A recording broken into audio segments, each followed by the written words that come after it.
Uma coisa que eu ia perguntar para você é, em termos de como é que a gente pode comparar o mercado, mostrar a maturidade do mercado de REITs lá nos Estados Unidos? Quais são os maiores REITs? E quanto em valor de mercado a gente está falando, né, É, nos Estados Unidos? Para é, colocar em perspectiva, é galera. impressionante, assim, é que tudo nos Estados Unidos é numa escala fora do razoável, principalmente pra gente, enfim, eu comecei profissionalmente no Brasil, tô há Uhum. 10 anos lá, tô me acostumando, mas ainda me impressiona muito a escala das coisas, assim.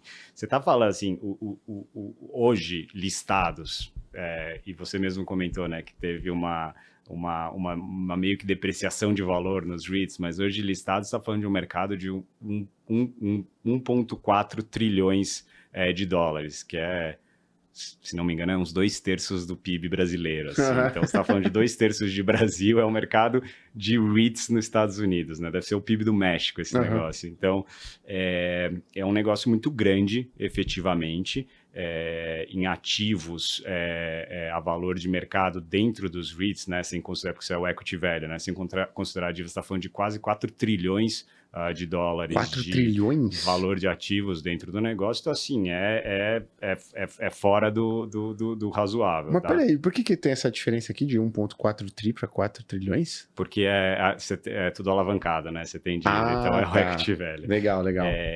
E aí você tem, só para dar mais alguns dados que eu peguei aqui para nossa conversa, tem 170 milhões de americanos que investem em REITs, né? 160 milhões. 170, 170, Isso é caraca. quase, não é exatamente, não é quase a população brasileira, né? Então, se você pegar Exato. todo mundo. Então, assim, é um volume, é uma escala muito grande.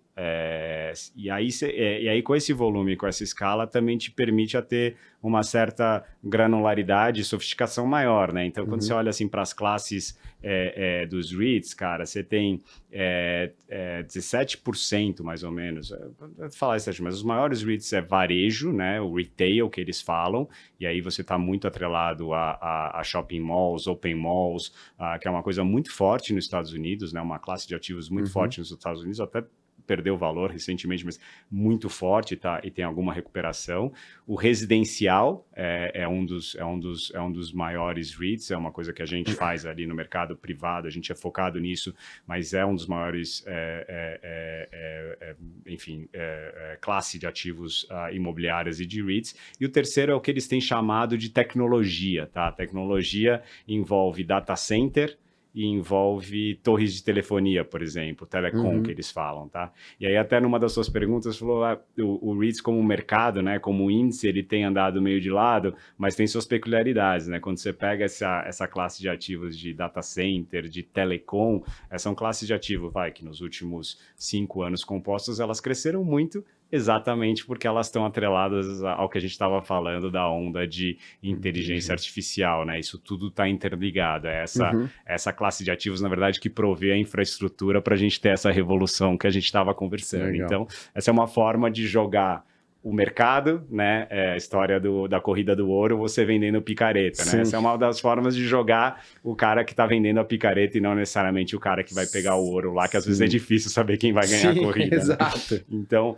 é isso, assim, você tem essas classes de ativos são as maiores, mas tem uma granularidade gigantesca, assim, você tem uma classe de ativos dentro de REITs que eles chamam de gaming, assim, que é coisas que estão relacionadas a jogos de videogame, coisas do gênero, então, Uhum. assim, você tem uma granularidade grande que, de novo, é o tamanho do mercado e a sofisticação do mercado que permitem ter. Legal. Só que a gente trouxe, né, varejo, você trouxe varejo, residencial, tecnologia.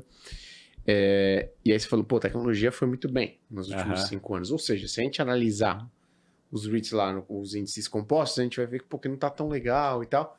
Isso considerando tecnologia que tá indo super bem. Ou seja, se a gente tira a tecnologia, que foi muito bem, os setores, digamos, mais tradicionais, eles estão, então, com um desempenho pior ainda do que a gente tá vendo Sim. nesses índices globais. Você teve algumas, e aí de novo, provavelmente deve ter uma correlação grande também com o que aconteceu se você quebrar o S&P, tá? Mas assim, você teve algumas coisas, assim, o crescimento da Amazon nos últimos 10 anos, ele afetou diretamente empresas de varejo, né? Então, quando você pensa em shopping malls, open malls, assim, uma demanda gigantesca de pessoas que saíam de casa e iam até lá fazer suas compras, elas estão recebendo essas compras em casa, né? Então, esses setores foram diretamente afetados. Quando você pensa no residencial, você teve recentemente ali a pandemia, você teve uma mudança migratória grande, né, de pessoas, e o americano tem um pouco essa característica, a gente depois, quando entrar no residencial, pode falar um pouquinho, o americano muda muito fácil, né, então você teve uma